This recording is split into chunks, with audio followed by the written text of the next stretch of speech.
Welcome to Ben Franklin's World, a podcast about early American history with Liz Covart. The study of history is key to understanding who we are and how we can affect a better future. Ben Franklin's World will introduce you to historical people and events that have impacted and shaped our present-day world. And now, here's your host, Liz Covart. Hello, and welcome to episode 53 of Ben Franklin's World, the podcast dedicated to helping you learn more about how the people and events of our early American past have shaped the present-day world we live in. Do you believe in the supernatural? In ghosts, zombies, or perhaps witches? Today we celebrate All Hallows Eve with an exploration of the specters and witches that haunted 17th century Massachusetts. That's right, our topic for the day is the Salem Witchcraft Trials of 1692. Our guide for this exploration is Emerson W. Baker, author of A Storm of Witchcraft, the Salem Trials and the American Experience.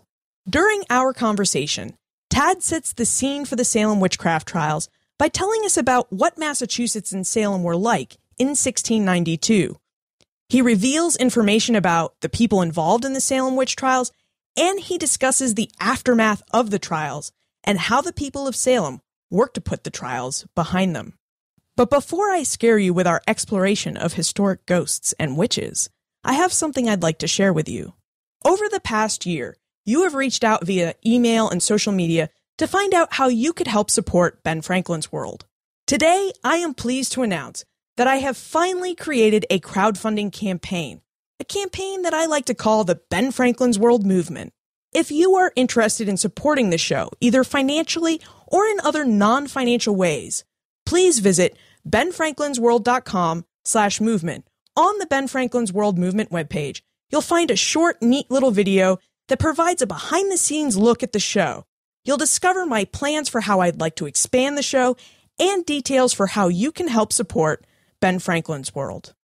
Okay, are you ready to travel back to 17th century Massachusetts and discover more about the Salem Witchcraft Trials? Let's go meet our guide. With tidings and wisdom to share about our early American past, here is this week's special guest. Joining us today, we have an archaeologist and professor of history from Salem State University. His research interests center on how colonists adapted and transmitted regional English cultures from England to the New World. He is the author and co-author of 5 books, including The Devil of Great Island, Witchcraft and Conflict in Early New England, and, most recently, A Storm of Witchcraft, the Salem Trials and the American Experience. Welcome to Ben Franklin's World, Emerson Baker. Thanks, Liz. It's great to be here. You have a fascination with the witchcraft trials because you've written at least 2 books on witchcraft in New England, and you have an app for our smartphones about the Salem witch trials. What drew you to study witchcraft in New England? You know, I think historians are drawn to witchcraft, and it isn't just me because, as I'm sure you know, Liz, there are literally a couple of dozen actually really good books on the Salem witch trials. I think historians are always interested and fascinated with times of crisis and change, and witchcraft is really sort of a symptom of that change. I think studying witchcraft gives us lots of really fascinating insights into a wide range of aspects of life in 17th century New England, which was a time of the early modern period, a time of pretty intense change for the first generations of settlers to New England. And this period of change caused quite the crisis. So, Tad, the Salem witch trials took place in 1692. Set the scene for us. What was going on in colonial New England in 1692? The English settlements in New England were really under a serious threat on many fronts in 1692. They were amid a war with the French and their Native American allies in northern New England, and it was a war that was going terribly badly for Massachusetts. The colony was also politically unstable. It had an interim government that had been in place since 1689 when Governor Andros and his Dominion of New England had been overthrown. And actually, when the witch trials, the first accusations break out, the Massachusetts colony is expecting the arrival of a new governor, Sir William Phipps, with a new charter. So essentially, lots of change in the air. And there's other things going on too. The war has worsened an economic depression, and perhaps maybe the biggest concern is that people are afraid that in Massachusetts, the city upon the hill, the Puritan colony, that Puritanism is in decline. Church membership is dropping. People are swaying from their original religious mission to New England, and all of these problems in the colony seem to be a sign that God was indeed displeased with the Puritan experiment. And, Liz, in the 17th century, anything could be taken as a sign of God's pleasure and displeasure, and it certainly looked like he was very upset with his chosen people in New England. New England and Massachusetts in particular, they all have charters, and Massachusetts is getting a new one, and you mentioned that. Would you remind us what a charter is and why a new charter in Massachusetts is such a big deal? The charter is the official governance of the colony. It's granted to a colony by the king, and it really sets up the government, who's going to rule, what the rights are of the citizens. And Massachusetts' original charter of 1629 had been granted in a very, shall we say, loose and cavalier way, where Massachusetts Bay was essentially allowed to rule itself, to govern without any interference from the king, and to establish Puritanism as the official state religion, and it really was a Puritan colony. This charter had been lost in the early 1680s and had really led to essentially a military dictatorship in Massachusetts for several years, and the end of Puritan exclusivity, where other faiths were allowed to worship freely. And finally, in 1692, Governor Phipps, a boy from Maine, a Boston merchant, was coming back with the leading minister of the colony, Increase Mather, from England, with a new charter that would restore many of those liberties. And it wasn't as good as the original 1629 charter, but it was a pretty good deal that largely restored Massachusetts as a Puritan colony. So people were excited about that, but they were also very concerned about what their rights and liberties would be and how things would change from the past. And in the face of the war they're experiencing, I'm sure they are also hoping for a bit more law and order, a little more order to their lives. Right, absolutely. There had been, in many ways, it's sort of been a time of really uncertainty as to who was running the colony and what was going on. And unfortunately, that doesn't get any better when Governor Phipps arrives, because the charter essentially says, guess what? All those old laws you passed under your old charter without supervision from England, well, they're null and void. And what Massachusetts has to do is pass a whole new set of laws, and these have to be in complete agreement with the English law and English Constitution. So essentially, once the governor arrives, the first job of the government is going to have to be to write the whole new set of laws for the colony that they've worked on really for the past 60, 70 years. So even when the governor arrives, it doesn't do much to bring that certainty and to bring that lawful nature. And in fact, it takes several months to even formally reestablish the county court system. Now that we've set the scene for the colony, let's look at Salem. Would you tell us about the early history of Salem and when and why it was established?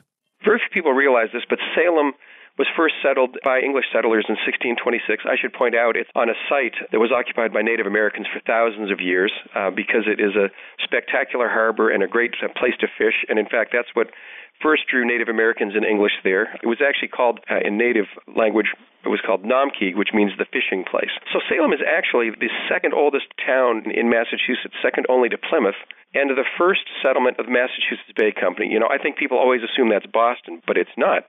So in a way, then, when John Winthrop arrives in 1630 in the colony with a great fleet and gives the famous Model of Christian Charity sermon where he talks about this idea of a city upon a hill, a shining example of Puritanism, he's really in some ways not just metaphorically but physically talking about Salem, because it's only after they realize that maybe they don't like Salem so much that Winthrop and most of the gang moved downriver. But be that as it may, Salem will remain the second most important settlement in Massachusetts throughout the colonial era, a very important place. And initially it occupies much of the North Shore. If you look at the North Shore of Massachusetts today, that original grant of Salem now comprises all or part of 9 cities and towns. So it was just this huge territory. And by 1692, a few of those territories had split off into separate towns. And we're really kind of left with two very distinctive. There really were two Salems in 1692, Liz, and they're very different places. I'll refer to them as Salem Village and Salem Town to differentiate them, but at the time it was a little more amorphous than that. Salem Town is your large commercial center, your bustling seaport with merchants and sailors and a fishing fleet and craftsmen and artisans. And contrast that with the countryside. Salem Village, or Salem Farms, which is the area today in the interior, say, west of Route 128, as we locals would say in Massachusetts, but, around present-day Danvers and Peabody. And that's really a farming community, and it's a very different place, a much smaller place. Salem Town may have about 2,000 residents. Salem Village, probably around 500-600 people in 1692. So it really was kind of like the rural, agrarian farmland that helped support that growing international trading city on the coast. And it's also, too, clearly a hotbed of Puritanism. It's founded on that, but it's also a city of contrast in some ways, because we know that probably about 10% of the adult population are Quakers, which at the time were really kind of a persecuted minority in Massachusetts. So it's a complex place, and the kind of place where you're going to have tensions that could erupt into witchcraft accusations. That's a long answer. When we're talking about the Salem witch trials, are we referring to Salem town or Salem village or both? It's a complicated answer. Most of the action, the accusations and the accusers and most of the accused initially come from Salem village. But Salem town is the county seat. It's the home of many of the judges, and it is where the trials take place. So it's sort of confusing, because today when people come to Salem, I tell them that if they really want to see the kind of the action in the witch trials and the sites, they really need to go to present-day Danvers, Massachusetts, which was Salem village in 1692. But on the other hand, Salem town has, the surviving house that was owned by one of the judges, the site of the courthouse, and the jail, sort of the administrative center. So it really is sort of all throughout Salem, and frankly, the accusations will extend throughout over a dozen towns, stretching throughout Essex County and even to the south. There's an afflicted girl even in Boston in 1692. So it starts in Salem and then spreads outward. This seems like a good transition to look at the trials. Tad, would you provide us with a brief overview of the Salem witch trials as a whole? When and how did the controversy begin? It's hard to be brief on this one, Liz, because it's complicated, but we'll give you the quick elevator version of it, I guess, right? It all really started in Salem Village, which was a troubled community. And the village was deeply divided by several decades of factionalism that focused around the minister and the meeting house. The essential problem here is that Salem Village had tried to separate from Salem town and become their own community, but had not been allowed to do so. But had finally been allowed, they said, okay, how about this?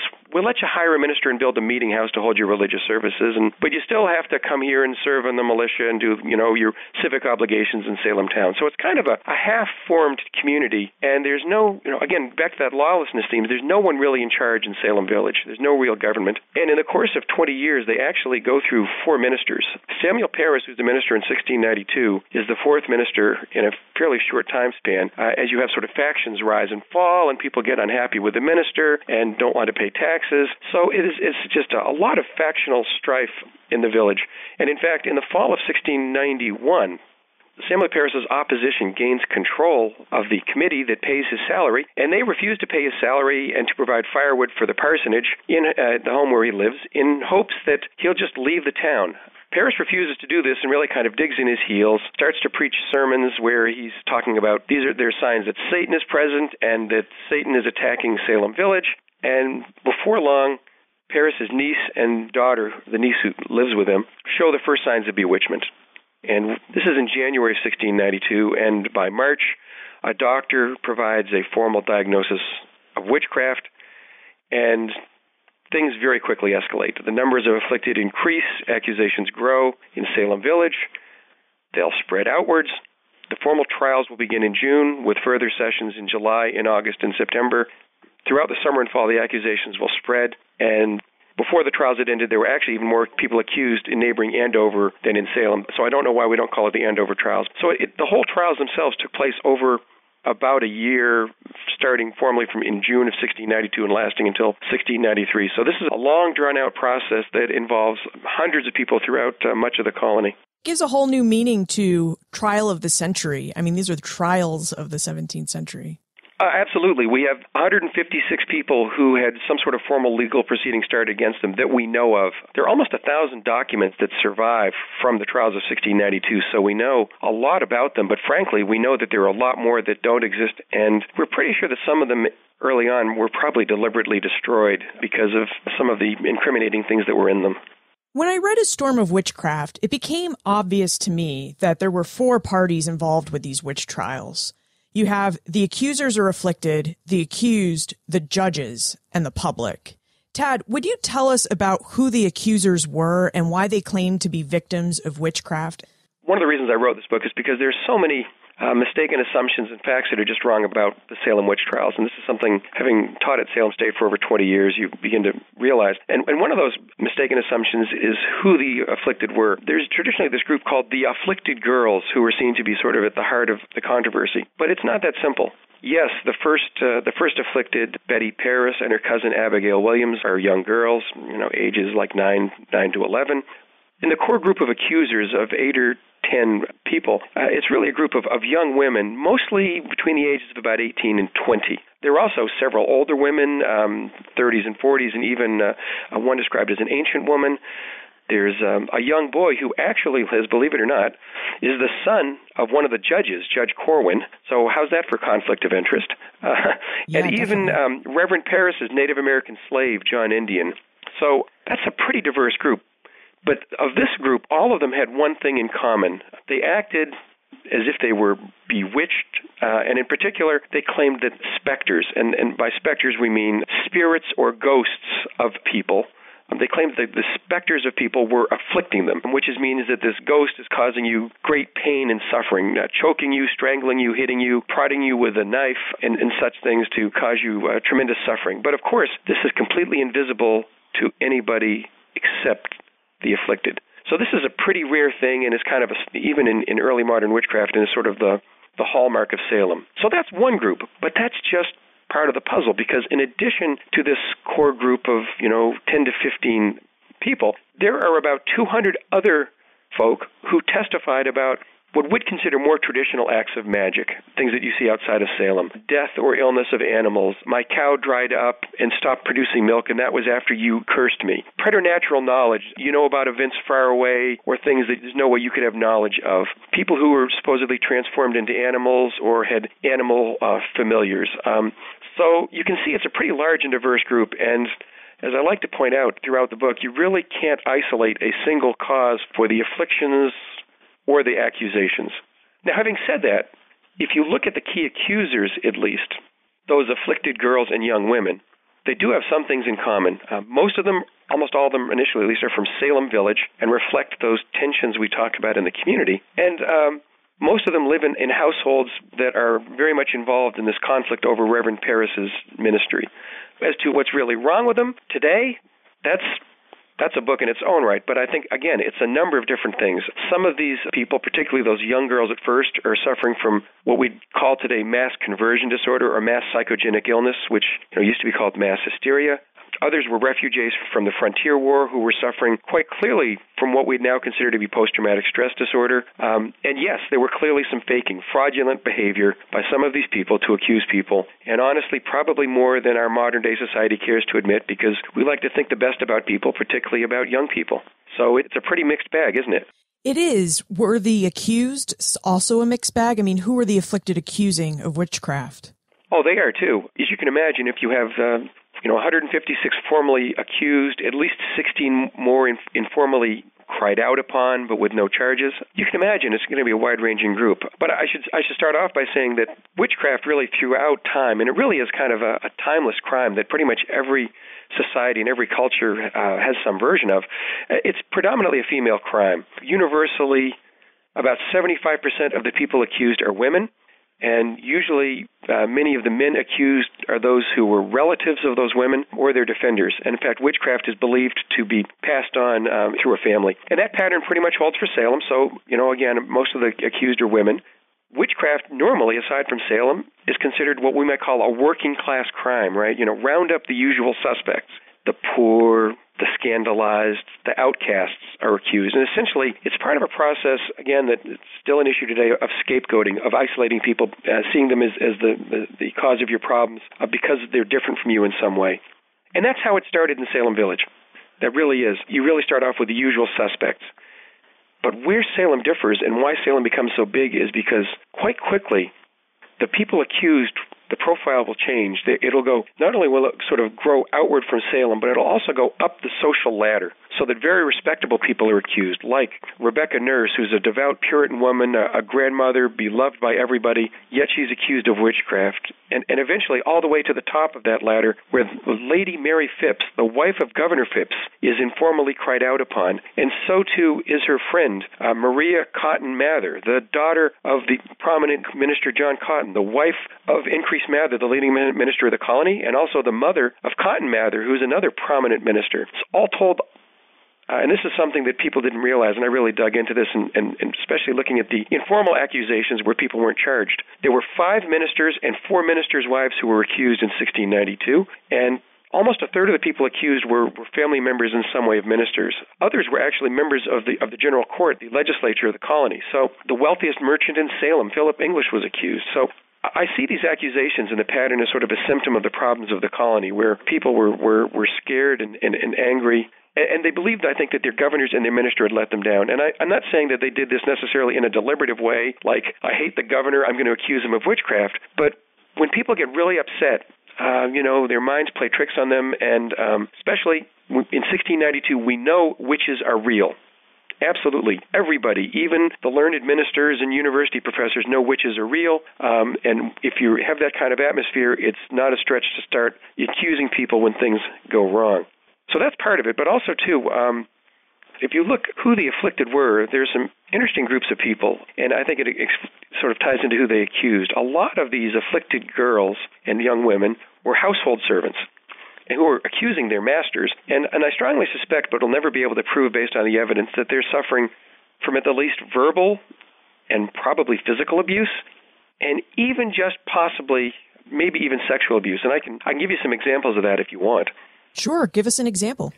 Okay, so one of the most interesting cases to me, and if you look at the men who were executed in Salem, tried and executed, the afflicted testified that and again, we're talking about these girls, mostly 18 to 20 or so, who were servants. They're testifying that their masters and these other men, that their specters are attacking them. And what do the specters do? They accuse the specters of striking them, beating them, whipping them. So it's not too far a stretch to think that probably these masters of their servants might have been doing similar. And frankly, in the 17th century in Massachusetts, men were patriarchal. They had a great deal of power. You were allowed a fair amount of latitude in disciplining your family, including limited amounts of physical violence. So it's interesting, if the specters are hitting the afflicted, probably the men are as well. And I'm particularly drawn by the case of John Proctor, who actually, and we have this in court testimony, this isn't a specter, this is John Proctor. He called his afflicted servant, a young woman named Mary Warren, he called her his jade. Now, that's an interesting 17th century term. It really is slang for a woman of ill repute, almost like sort of like a prostitute or a sexual toy. And it's kind of an unsettling term, an icky term to me, if you think of a 60-year-old married guy with a pregnant wife and a number of children, to call his 20-year-old servant his jade.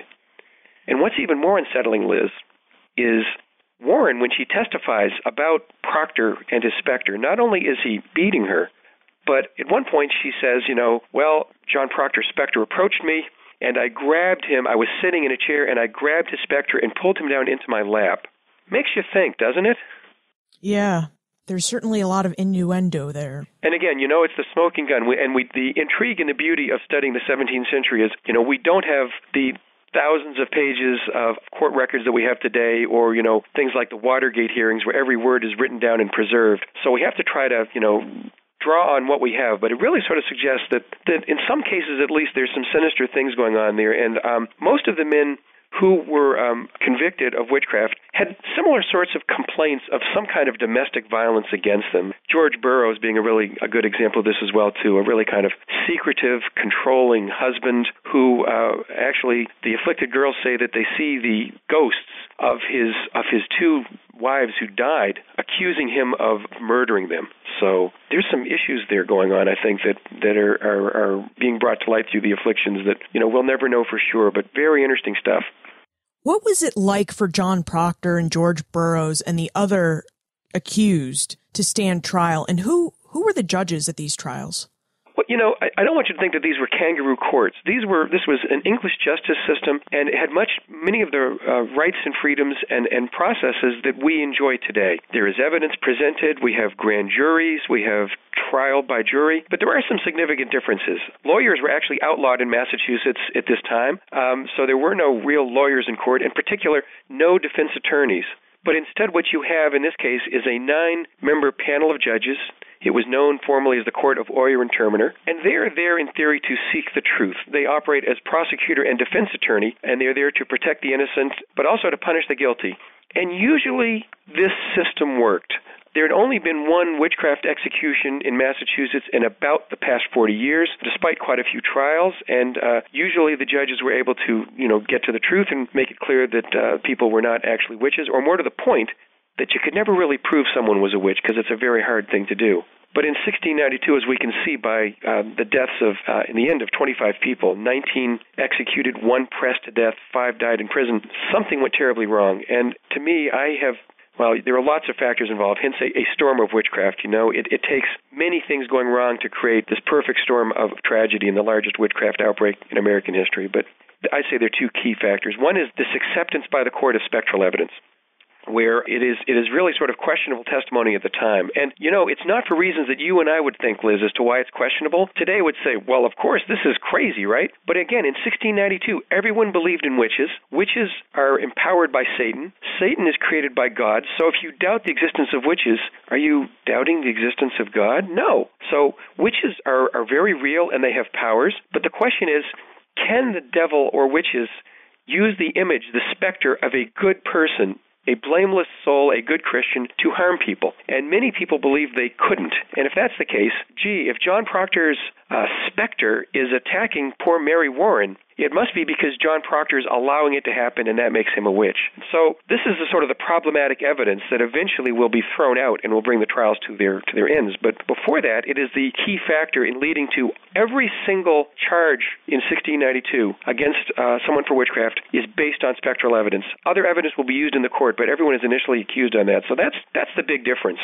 But to me, the other big difference are the judges, because, again, before 1692, in courts, in some cases including these same judges, they're dismissing the charges. So what went wrong in 1692? And again, I think it's a lot of factors, but a lot of it revolves around the judges themselves, because they're really interesting men. Today we have divisions in government. We have separate powers. We have a division between church and state. But in 1692, those 9 men on the panel of the Court of Oyer and Terminer wore many hats. Let's put it this way. They're the leading men of the colony. They are members of the governor's council. Today we would call that our state senate.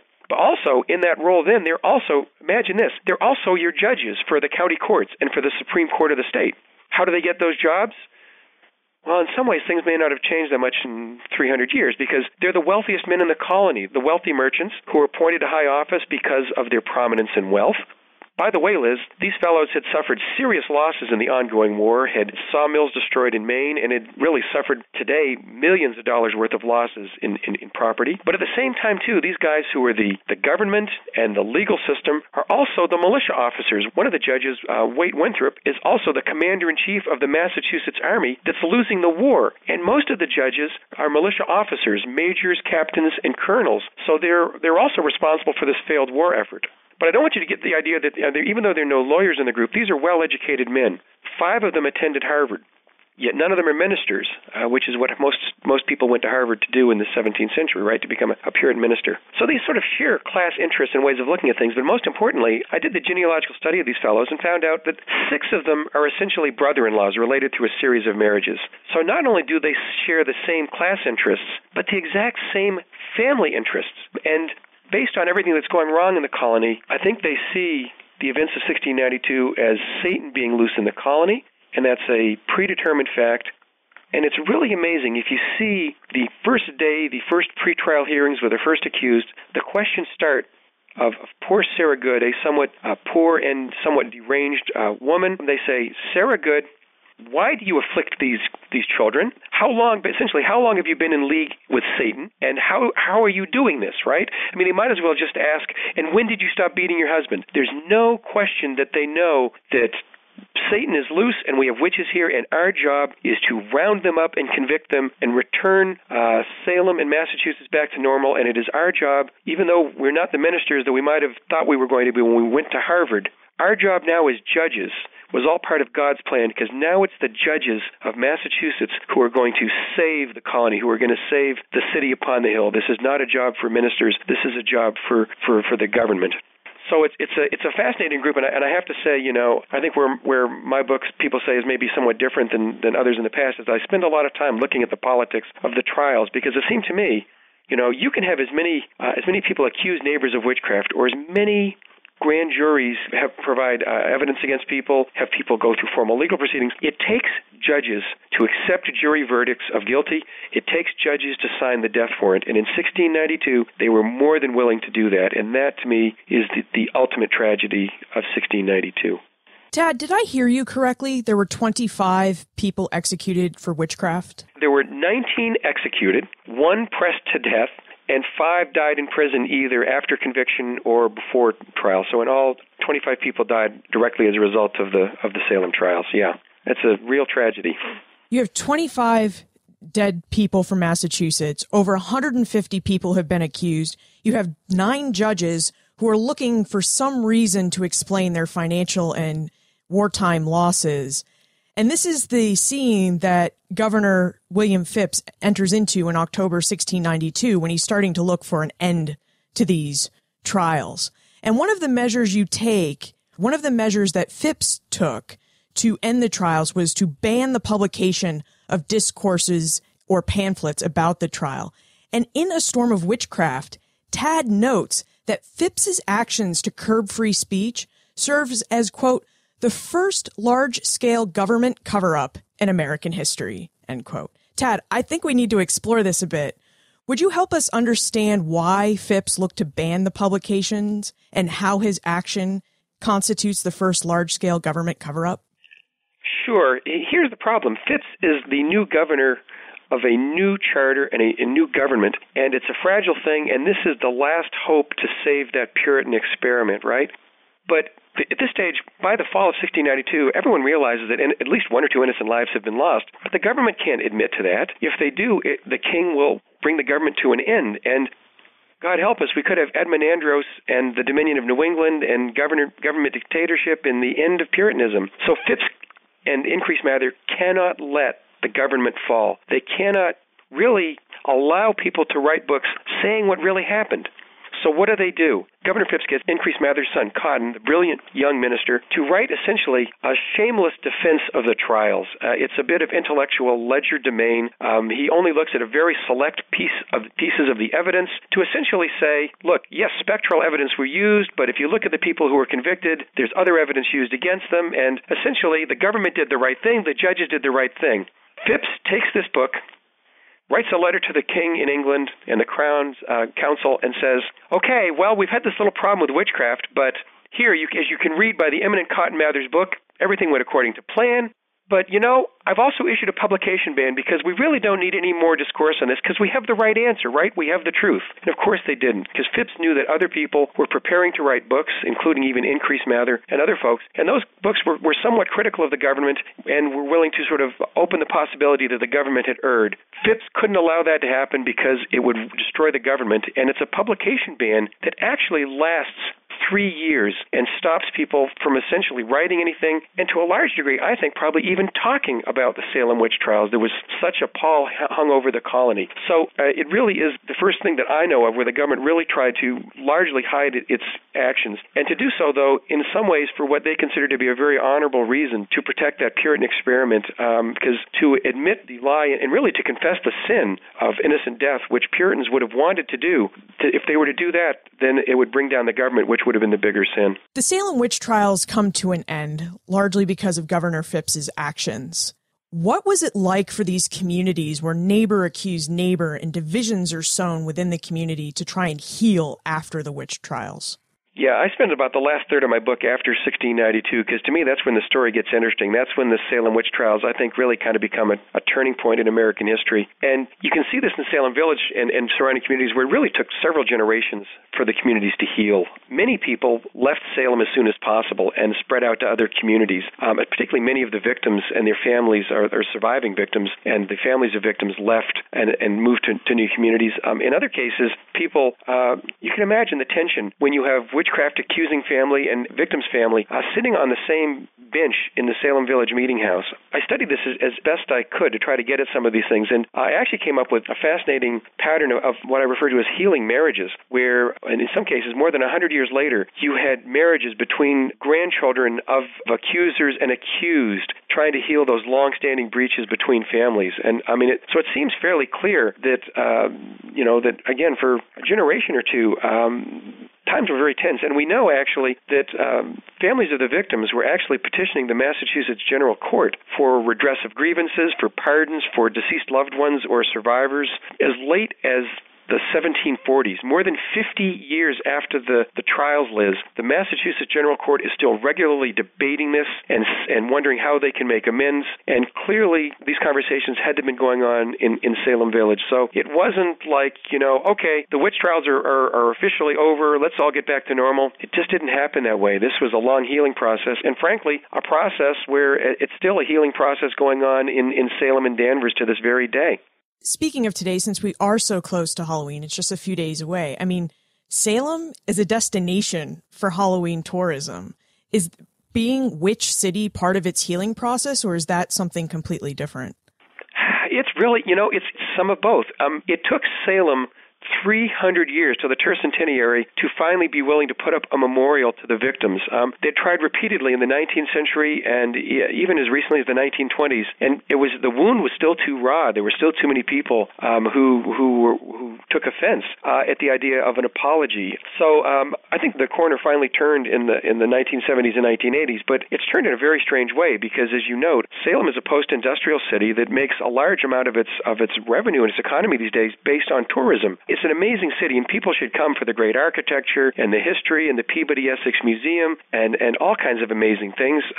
But people largely come for haunted happenings in October around Halloween, which has become, unfortunately, in some ways, a celebration. And to me, if you have the deaths of 25 really innocent Christians, many people in Salem kind of question how appropriate this is. If you come to Halloween in Salem, where there'll be about 100,000 people in the streets in a kind of a Mardi Gras-like carnival or celebration, there are also many of us who are kind of like shaking our heads and saying, but we know we really need to be reflective on this. And there actually are groups in Salem that are very much concerned about this. There's an organization that runs the Salem Memorial and sponsors lectures really on human rights and freedoms to try to address these issues. So in some ways, Salem has had a change of heart and is really having a serious look at its problems and its past and how it links to its present and its future. But on the other hand, too, in many ways, the city still relies heavily on that tourist income, which is generated really kind of on the backs of those innocent Christians who died in 1692. So I tell you, it's a really wonderful place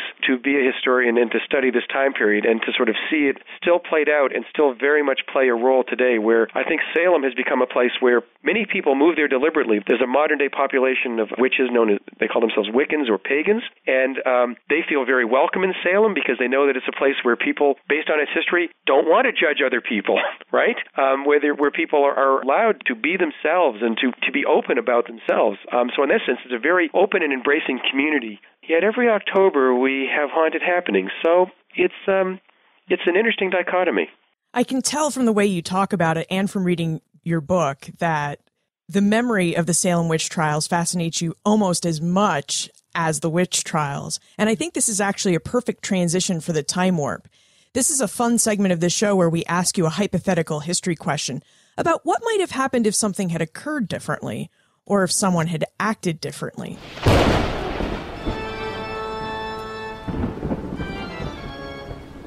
The time warp. Historians can't predict the future, but they can speculate about what might have been.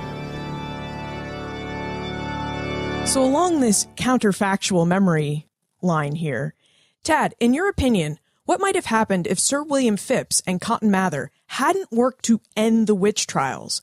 How many more people might have stood accused and died, and how would the history of Massachusetts Bay and New England be different?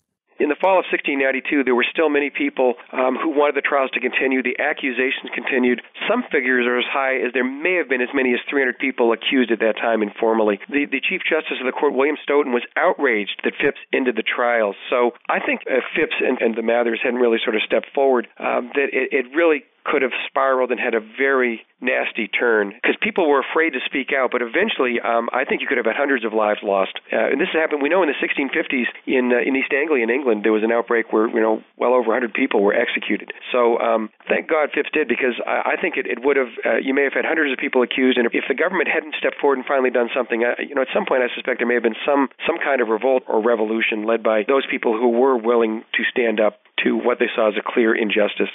Would have been a really interesting story then, wouldn't it? It would be. And it's already a fascinating story the way it happened.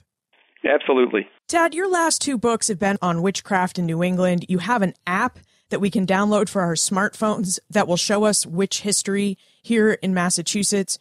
Are you still working on witchcraft, or what are you researching and writing about now?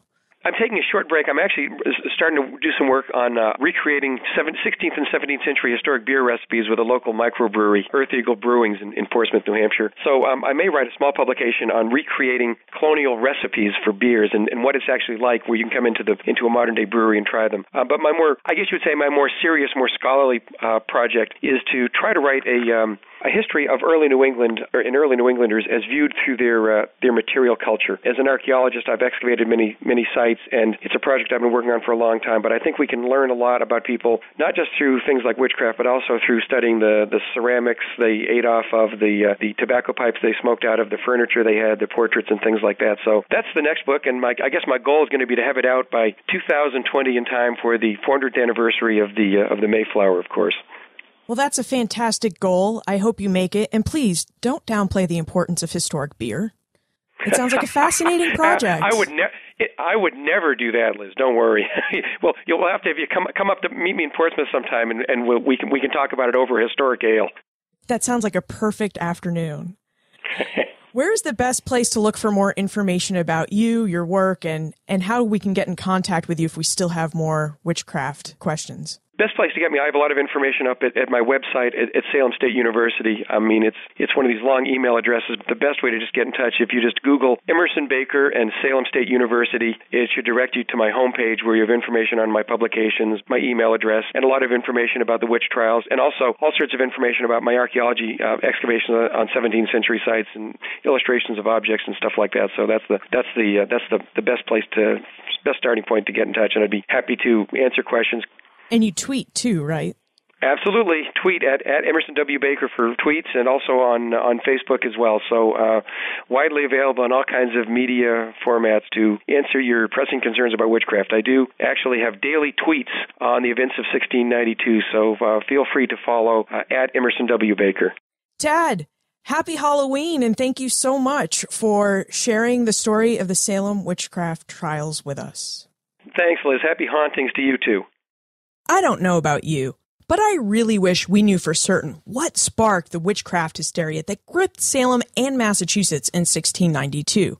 I know that our inability to know is part of what makes the Salem witchcraft trials both interesting and haunting, but I want to know anyway. Of course, as I wonder what caused the witch scare, I realize that we must be careful not to overlook the fact that the cause of the witchcraft scare might possibly have been actual witchcraft. After all, 17th century Puritans believed in witches and the powers the devil granted them. You can find more information about Tad, his book, A Storm of Witchcraft, plus everything we talked about today on the show notes page for this episode, benfranklinsworld.com/053. Would you please tell your friends, family members, and acquaintances about Ben Franklin's World? The best way to discover a podcast is by word-of-mouth recommendations, and I would greatly appreciate yours, because it will help us find fellow history lovers who are not yet aware of our show. Don't forget to check out our new crowdfunding campaign. If you love Ben Franklin's World and would like to find out more about how you can help support the show, please visit benfranklinsworld.com/support or text SupportBFWorld. That's one word, SupportBFWorld to 33444, which will send you the link for the crowdfunding page. Finally, have you ever been to Salem for haunted happenings? If so, what was your experience like? Send an email to liz@benfranklinsworld.com, tweet me @LizCovart, or post a comment on the show notes page for this episode or in our listener community on Facebook. Admittedly, I have not been to Salem for haunted happenings. I think about going every year, but the idea of competing with so many people for restaurants, parking, and tours just seems daunting. With that said, I have stood on Gobbler's Knob on Groundhog's Day to see if Punxsutawney Phil would see his shadow. It was a very cold and rainy day. I guess we're lucky it wasn't snowing, but it was a cold and rainy day, and they shined so much light on Phil, they made it nearly impossible for him not to see his shadow. And remember, never leave till tomorrow that which you can do today.